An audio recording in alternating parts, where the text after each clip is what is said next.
Bismillahirrahmanirrahim. Today we are going to start our very important long question after the light reaction called after the light reaction. The topic called dark reaction is most important after the light. Light के बाद अगर कोई important है ना तो उसको हम dark reaction का नाम देते हैं. ये बहुत बड़े डायग्राम जो मैं 15-20 मिनट लगा के अभी बना चुका हूँ. ये लेक्चर के दरमियान में बनाता तो लेक्चर माशाल्लाह 30 मिनट से ऊपर का हो जाना था. बातें बहुत थोड़ी सी हैं. ये डायग्राम समझाऊंगा, आपने भी इस डायग्राम को समझना है और थ्योरेटिकल बातें जितनी लिखवा रहा हूं उतनी लिखे, बुक पे जाने की जरूरत ही नहीं है सर. इस डायग्राम को समझिएगा, आपके पैसे पूरे हैं. ये डायग्राम आपको समझ आ गई तो आपको पूरा डार्क रिएक्शन समझ आ जाएगा. इतनी बड़े डायग्राम को बनाने का मकसद क्या है ये सारी बात समझाऊंगा. थ्योरी की चंद बातें जो मैं लिखवाना चाहता हूँ आपको लिखनी पड़ेगी. लिख लीजिएगा. It is an enzyme driven process. Enzyme driven process occurring कहां पे पाया जाता है जी? इन दी स्ट्रोमा ऑफ क्लोरोप्लास्ट. किधर पाया जाता है? कोई पूछ सकता है, एमसीक्यू आ सकता है. तो कहां पाया जाता है? क्लोरोप्लास्ट के स्ट्रोमा में.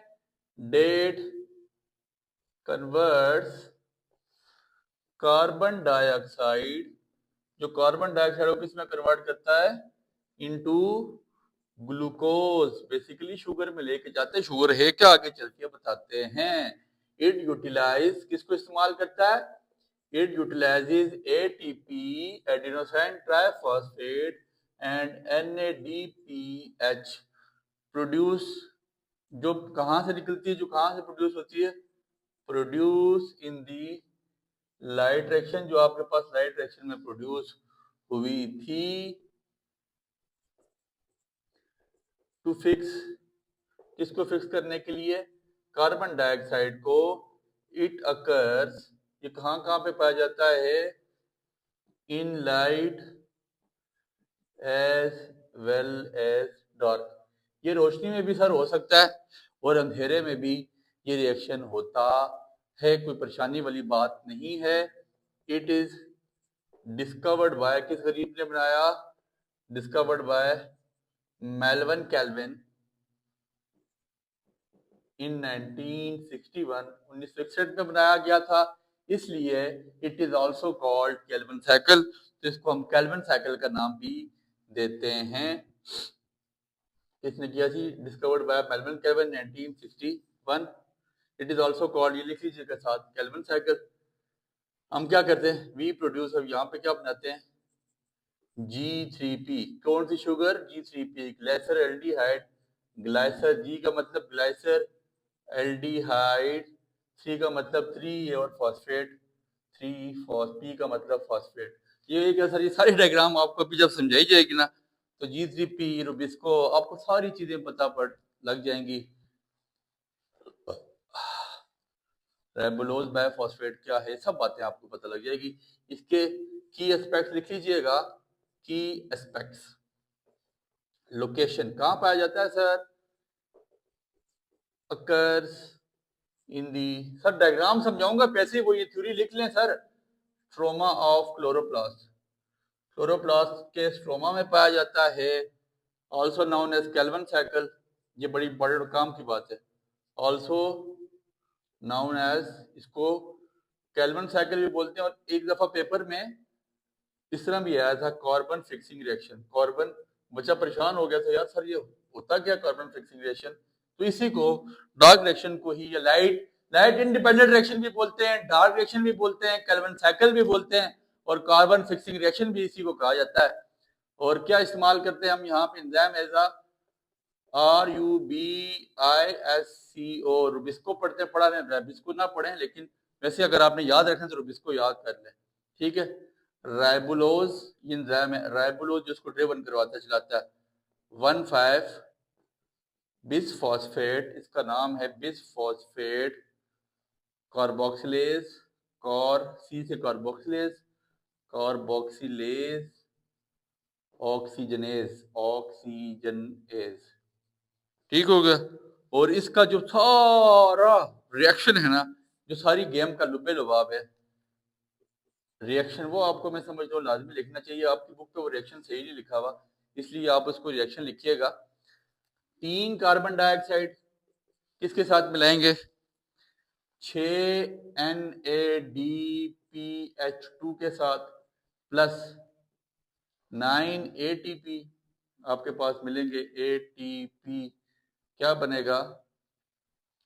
CH2O whole thrice. ये बेसिकली G3P आपके पास ये शुगर है जो हमने बनानी है, प्लस 6 NADPH2 है ना, तो NADP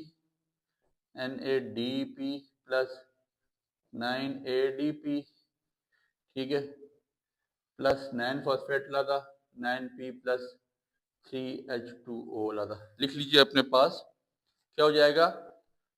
शुगर बनेगी G3P, 6 NADP आपके पास अलग हो जाएंगे, 9 ADP अलग हो जाएंगे, 9 फॉस्फेट अलग हो जाएंगे और 3 वाटर अलग हो जाएंगे। ये इसको उठा लें, आप पजल हो रही होंगे, ठीक है। ये 5 चीज़ें बेसिकली आपके पास डायरेक्ट उसमें प्रोडक्ट साइड पे आ जाएंगी। इस रिएक्शन को लाजमी लिखिएगा। अब रिएक्शन अगर आपने लिख लिया हो तो मैं चाहता हूँ कि मैं आपको डायग्राम बता दूं और फिर आपको जो है, बल्कि थ्योरी की 4 बातें मजीद अगर हम लिख लें ना, इसके प्रोसेस स्टेजेस क्या है वो लिख लें, क्योंकि उसी में सारी गेम है। फिर आपके पास डायग्राम समझाते हैं तो आपसे ज़्यादा देते हैं। आप ऐसा करें, यहाँ तक इसका स्क्रीनशॉट ले लें, फिर ताकि मैं इसको रेज कर लूँ और जो 3 बातें हैं वो इसी वाइट बोर्ड पर उतार के आपको डायग्राम समझा के टॉपिक क्लोज कर लें, आपकी परेशानी खत्म करें। डार्क रिएक्शन के बारे में इंतहाई ज़्यादा मैसेज थे और आई डोंट थिंक सो कि it's a problematic topic, but लोग शायद, बच्चा क्या करता है वो बुक पे देखता है, बुक पे सर बहुत बड़ा लिखा हुआ है, तो सर ये कैसे तैयार करें, ठीक है, रिएक्शन रेज करना चाहिए हमें, ठीक है। तो बच्चा ये परेशान हो रहा था, सर ये हम करें तो करें कैसे, इसलिए इस पर कोई परेशानी वाली बात नहीं है। 3 आपके पास कार्बन डाइऑक्साइड है, प्लस आपके पास 6 NADPH2 है, ठीक हो गया। अब इसके प्रोसेस स्टेजेस क्या है, रिएक्शन को अभी रहने दें। प्रोसेस स्टेजेस की हेडिंग डालिएगा, बस थ्योरी इतनी लिखनी है और कुछ भी नहीं लिखनी, ठीक है। पहला स्टेप जो इसका इंपॉर्टेंट स्टेप है वो क्या है, मैंने वहां डायग्राम में बनाया, वो भी है कार्बन फिक्सेशन के नाम से। CO2 is attach, carbon dioxide जुड़ी होती है किसके साथ, is attach to ribulose bis phosphate, बिस पड़े, बिस दोनों साइड पे फॉस्फेट, बिस फॉस्फेट, ठीक है जी, RUBP, ठीक हो गया। फिर इसके बाद दूसरी चीज क्या होती है, रिडक्शन, जो इसका मेन प्रोसेस स्टेज है। ये सारे डायग्राम के पॉइंट बता रहा हूँ। ATP एंड NADPH क्या बनेंगे, रिड्यूस किस पे चले जाते हैं, reduce to 3PGA, reduce 3PGA to G3P forming, जो कि आप बनाते हैं ग्लूकोज। सर सारी बात G3A क्या है, जब मैं डायग्राम समझाऊंगा तो सब बात आपको समझ आएगी। वक्त आप लिख लें, तीसरा और आखिरी पॉइंट लिख लें ताकि हमें परेशानी ना हो। रीजेनरेशन पे डायग्राम समझाए और टॉपिक को क्लोज करें। थ्योरी में था कि पहले ही लिखवा देता हूँ, RUBP is regenerated using ATP को इस्तेमाल करते हुए वो दोबारा रीजनरेट हो जाएगा, ATP को इस्तेमाल करते हुए है RUBP दोबारा रीजनरेट हो जाएगा टू कंटिन्यू द साइकिल, ताकि साइकिल चलती रहे, केल्विन साइकिल रुके ना। मेल्विन केल्विन जिस गरीब के नाम पे ये मौजूद है वो ताकि रुके ना। और इसको लाइट एनर्जी डायरेक्टली नहीं चाहिए होती, लिख लीजिएगा ये बाद में, doesn't require light energy directly but uses ATP and NADPH from a light reaction. Light reaction में हम ATP और NADPH को निकालते हैं, ये उसी से आगे ड्रिवन होता है, इसको डायरेक्टली लाइट एनर्जी की जरूरत नहीं होती। अब इस डायग्राम को अपने यहाँ से स्टार्ट करना है, ये मेरा डायग्राम का स्टार्टिंग पॉइंट। मैं बस डायग्राम समझे बच्चे। आपको पता है क्लोरोप्लास्ट की स्ट्रोमा में शुगर मौजूद है जिसका नाम क्या है, ribulose biphosphate, RUBP, ribulose biphosphate, sorry bisphosphate. Bis का मतलब क्या, दोनों साइड पे पी लगा हुआ है। कितना शुगर है जी, शुगर कितनी मौजूद है आपके पास, यहाँ पे कितने कार्बन कंपाउंड है आप देख सकते हैं, 1 2 3 4 5, 5 3 15, 5 multiply by 3 which is equal to 15 carbon यहाँ पे आपके पास मौजूद है। राइबोलोज बिसफॉस्फेट RUBP और 3 मॉलिक्यूल, 1 2 3 मॉलिक्यूल है और दोनों साइड पे फॉस्फेट लगा हुआ है, ठीक है। ये जब जाके मिलेगा किसके साथ, अभी कार्बन फिक्सेशन स्टार्ट हो गई है, ये पहला काम क्या स्टार्ट हो गया, कार्बन फिक्सेशन। ये मिलेगा कार्बन डाइऑक्साइड के साथ, 3 कार्बन डाइऑक्साइड के मॉलिक्यूल है मेरे पास। तो एक एक कार्बन ये डाइऑक्साइड में से कार्बन अलग हो जाएगा, कार्बन इसके साथ आगे मिल जाएगा। ये कितने मॉलिक्यूल हैं? 3 मॉलिक्यूल हैं और टोटल कितने कार्बन है? 5। एक मॉलिक्यूल में 5 कार्बन है, तो 3 कार्बन उठ के एक इस पे आ जाएगा, एक इस पे आ जाएगा, एक इस पे आ जाएगा। तो अब कितने कार्बन बन गए? 1 2 3 4 5 6, 1 2 3 4 5 6। अब 6 कार्बन आ गए, 6 कार्बन आ गए। अनस्टेबल मॉलिक्यूल है और 3 मॉलिक्यूल आपके पास आ गए हैं। कितने? 1 2 3 4 5 6, 1 2 3 4 5 6। तो 6 मॉलिक्यूल यहाँ पे आ जाएंगे। अब यहाँ पे कार्बन की तादाद कितनी होगी? 6 multiply by 3 which is equal to 18 carbon. और ये अनस्टेबल है, अभी ये यहाँ पे अनस्टेबल हैं। ये दोबारा जब क्या होगा, यहाँ से ये 6 हैं, सेंटर से ये टूटेंगे ऐसे, ये सेंटर से टूटेंगे और अपने आप को मतलब 3 को क्या बना देंगे? 6 फास्फेट। 3 को 6 फास्फो ग्लिसरेट की फॉर्म में बना देंगे, 6 मॉलिक्यूल बना देंगे। अगर देखें ना सेंटर से हम तोड़ें, 3 ये और 3 ये, 1 2 3 4 5 6, तो 3 फास्फो ग्लिसरेट बन गया। और कितने मॉलिक्यूल बन चुके हैं? 6। इसका हम नाम क्या देंगे? 3PGA। तो ये मैंने जो लिखा था 3PGA, ये रिडक्शन का बेसिकली प्रोसेस है। अब यहाँ से देखिएगा होता क्या है, ये 6 मॉलिक्यूल बन गए। अब इसको किसके साथ मिलाया? ये आपने नजर आ रहा है आपको 9 ATP लिखा हुआ है, 9 में से 6 ATP मैंने इस्तेमाल किए यहाँ पे। जब मैंने 6 ATP इस्तेमाल करूंगा यहाँ पे, और 6 अब यहाँ पे क्या करना है? 6 ATP इस्तेमाल करूंगा और 6P यहाँ से निकाल दूंगा, तो मेरे पास ये जो इस साइड पे इसकी लेफ्ट साइड है, ये जो 6 मॉलिक्यूल की लेफ्ट साइड है, इन पे भी मेरे पास क्या आ जाएगा? P। 1 2 3 4 5 6, 6 की 6 पे P आ गया। यहाँ से मैंने P निकाला, ATP जो इसके साथ मिलाया उसमें से P इसके साथ लगा लिया। तो अब मेरे पास क्या आ गया? 1 और 3, मतलब पहले पे P लगा हुआ है और तीसरे पे P है, तो लिखेंगे 1,3 बिस फॉस्फेट फॉस्फोग्लिसरेट। इससे कितने मॉलिक्यूल आ गए? 6। और इसको हम लिख सकते हैं 1,3 बिस PGA। ठीक है जी, ये 1,3 बिस PGA के नाम से होता है। यहाँ से यहाँ तक कार्बन फिक्स हो चुके हैं। अब यहाँ से यहाँ तक रिडक्शन का प्रोसेस स्टार्ट होता है। रिडक्शन किसको कहा जाता है? कि हाइड्रोजन को रिड्यूस करना। अब यहाँ पे हाइड्रोजन रिड्यूस होने जा रहा है, सर डायग्राम समझे, बहुत काम की चीज है। अब जब यहाँ पे हाइड्रोजन रिड्यूस होने जा रहा है, तो 6 आपके पास यहाँ पे देखें क्या है? NADPH, 6 NADPH मौजूद है यहाँ पे। H इसके साथ से वापस रिड्यूस हो जाएगा। जब इसके साथ ये 6 इसमें रिड्यूस हो जाएगा, तो आपके पास भी 6, यहाँ से हम P को साइड पे कर देंगे।